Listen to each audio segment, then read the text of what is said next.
ओम शांति। भगवान को देखा नहीं तो विश्वास कैसे करें? एक बहन का प्रश्न है। उन्होंने पूछा कि कभी भगवान को देखा नहीं और जिनको देखा नहीं है तो उन पर विश्वास कैसे करें? तो आपने भगवान को तो नहीं कभी देखा है, इसलिए आपको विश्वास नहीं होता है। तो देखिए, क्या आपने अपने आप को देखा है कभी? आपने जब अपने आप को नहीं देखा है तो आप अपने आप पर विश्वास करते हैं ना। तो जैसे आप अपने आप को बिना देखे ही विश्वास कर रहे हैं, तो फिर ऐसे भगवान पर भी विश्वास नहीं कर सकते हैं क्या? अभी तो आप अज्ञानवश अपने आप को स्त्री मानते हैं, पुरुष हैं तो पुरुष मानते हैं, लेकिन आप हैं ना, कुछ तो हैं आप। आप अपने आप को मानते हैं कि कुछ ना कुछ हैं, क्योंकि ये तो आप सभी जानते हैं कि जब जैसे कोई व्यक्ति होता है तो यहाँ वो अभी सामने है, तो जब वो किसी का नाम होता है, किसी का नाम प्रिया है, किसी का नाम राधे श्याम है, कुछ भी है, तो जब ना आपका ये रूप था, ना ये आपका नाम था, ना प्रियंका आपका नाम था, ना प्रिया आपका नाम था, ना आप यहाँ थे। और एक वो भी समय होगा कि जब आप ना आपका ये नाम होगा और ना फिर था पहले। इस बात को थोड़ा अच्छे से समझना कि ना पहले आपका ये शरीर था, ना आपका ये नाम था, और आगे भी आपका ये नाम और ये रूप नहीं रहेगा, तब भी आप कुछ थे। तो वो आप कौन थे? क्योंकि यहाँ से जाने के बाद आत्मा जब अपना शरीर छोड़ती है तो उसका रूप बदल जाता है, उसका रूप रंग नाम सब कुछ बदल जाता है। तो आप कुछ भी हैं, पुरुष हैं, स्त्री हैं, कुछ भी हैं, तो कुछ तो है ना, ये तो आप मानते हैं कि आप हैं। तो ऐसे ही वो है परमात्मा, जिसके हम सभी अंश हैं, हम सभी आत्माएं उस परमात्मा की संतान हैं। जिस प्रकार शरीर को जन्म देने वाला एक पिता होता है, इसी प्रकार सभी आत्माओं का भी परमपिता परमात्मा है। तो है, और जैसे आपने अपने आप को नहीं जाना कि आप कौन हैं, आप परमात्मा का संतान आत्मा हैं, अपने आप को नहीं जाना फिर भी आप हैं, तो इसी प्रकार अगर आपने भगवान को नहीं भी देखा है तो वो है। आप उसको मानिए, आप उसको स्वीकार कीजिए, क्योंकि बिना उसके अस्तित्व के इतना बड़ा संसार, ये सारा सिस्टम नहीं चल सकता है। और इस बात को आप मान लो तो आप जान जाओगे, इसको आप स्वीकार कर लो। और जब आप इस बात को समझ जाओगे तो आपसे परमात्मा कभी दूर नहीं होंगे, क्योंकि आप परमात्मा की संतान ही आत्मा हैं। और जब इस चीज़ को आप समझ जाओगे तो आप परमात्मा को हमेशा याद करते रहेंगे, उसकी दूरी का कभी एहसास नहीं होगा। तो आप इस बात को ना माने कि हम बिना जाने उससे प्रीत कैसे करें। आप अपने को नहीं जानते हो, जब अपने क्यों नहीं जानते हो तो फिर उसको कैसे जान सकते? आपका जो शरीर है, किसी का 20 साल, 30 साल, 50 साल का जो शरीर है, और 50 साल में आप इस 3.5 हाथ के मकान में रह रहे हैं, इस 3.5 हाथ के शरीर में रह रहे हैं, और कभी एक सेकंड भी अपने आप को नहीं जाना कि आप कौन हैं, जाना कभी नहीं। तो जब अपने आप को नहीं जाना है तो परमात्मा को जानने की आप कितनी बुद्धि रखते हैं? आप ये कैसे कह सकते हैं कि उसको कैसे माने जिसको हमने देखा नहीं? जब आपने अपने आप को नहीं देखा तो आप ये मानते हैं कि हम हैं। जब अपने आप को नहीं देखा आपने, फिर भी आप मान रहे हैं। आप ये भी मानते हैं कि ये ढांचा जो 5 तत्वों का बना हुआ है, ये भी आपका नहीं है, ये भी एक दिन हमारा साथ छोड़ करके जाएगा और इसका अंतिम संस्कार होगा। एक समय देखिए, आप एक बच्ची थी और आज फिर धीरे धीरे जवान हुए, और फिर धीरे धीरे वृद्धावस्था होगी और मृत्यु होगी, और ये 5 तत्वों का शरीर 5 तत्वों में विलीन हो जाएगा। जैसे हम दूसरों के शरीर को जलता हुआ देखते हैं, ऐसे हमारा भी जलेगा। तो आप ये तो जानते हो कि ये 5 तत्वों से बना हुआ शरीर उसमें विलीन हो जाएगा, लेकिन जो आप हो, आप जो सत्य आत्मा हो, परमात्मा की संतान, वो आप जलने वाली नहीं हो। अग्नि आपको जला नहीं सकती, आप वो हो। कोई शस्त्र आपको काट नहीं सकता है, आप वो हो। कोई पानी आपको गीला नहीं कर सकता है, आप वो हो। धूप जिसे सुखा नहीं सकती है, आप वो हो। तो जब आपने अपने आप को नहीं देखा, अपने आप को नहीं पहचान पाया, तो आप परमात्मा को कैसे जान सकते हो? इसलिए आप परमात्मा को याद करो, पहले अपने आप को जानो कि आप कौन हैं, कहाँ से आए हैं, इस सृष्टि पर आपका जन्म क्यों हुआ है, आपका कर्तव्य क्या है। अपने आप को जानो कि आप कौन हैं। जब आप अपने आप को जानोगे तभी आप परमात्मा को पहचान सकते हो।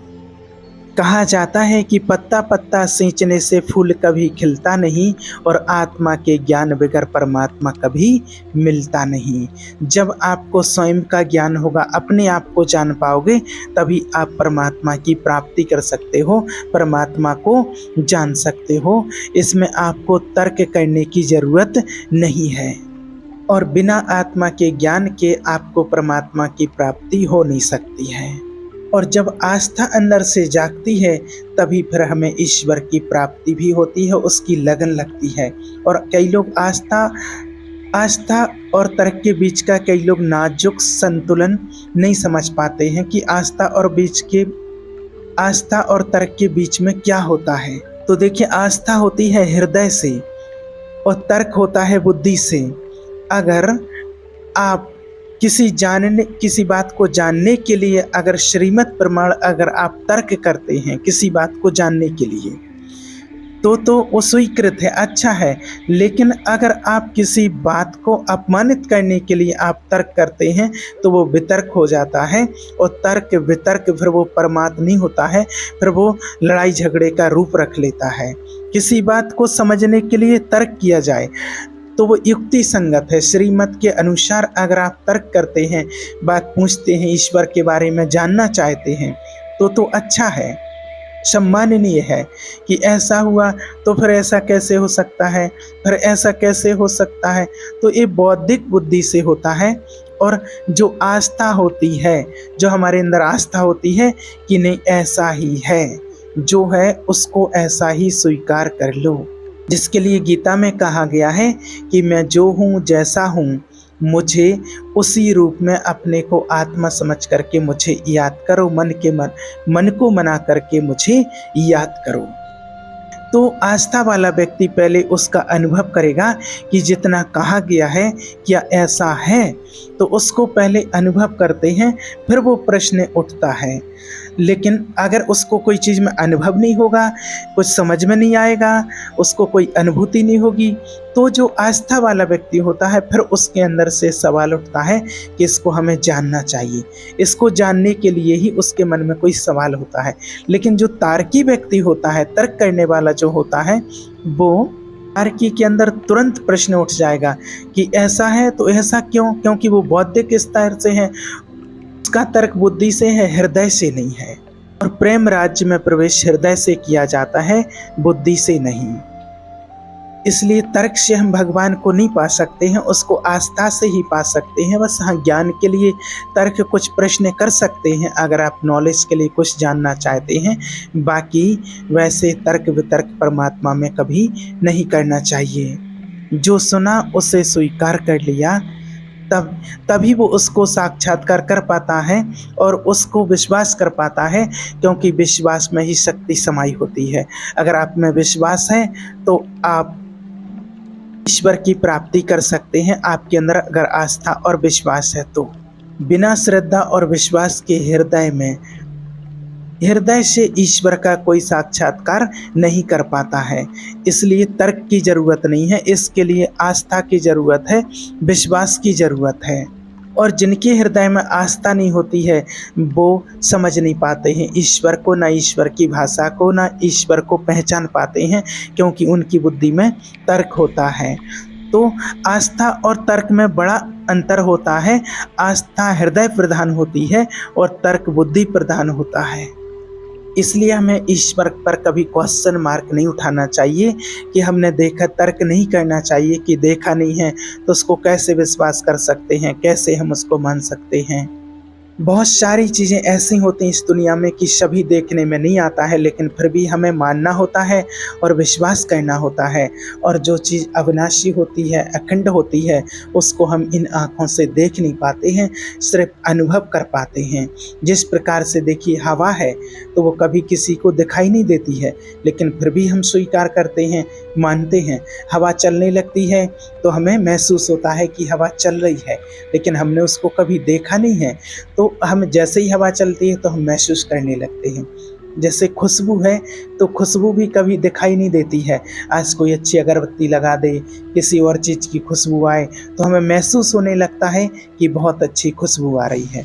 तो हमने कभी उसको देखा तो है नहीं कि खुशबू कैसी है, लेकिन हमें महसूस होने लगता है। तो जो हमारे शरीर को चलाने वाली आत्मा होती है, और आत्मा का पिता जो परमात्मा है, ये क्या है? सत्य है, जिसका कभी विनाश नहीं होता है। जैसे हवा है, खुशबू, ये सत्य है। सत्य चीज़ वो होती है अविनाशी, जिसका कभी विनाश नहीं होता है। और हमारी आत्मा और परमात्मा भी अविनाशी है, जिसको कभी हम इन आँखों से देख नहीं सकते, बस महसूस कर पाते हैं उसको।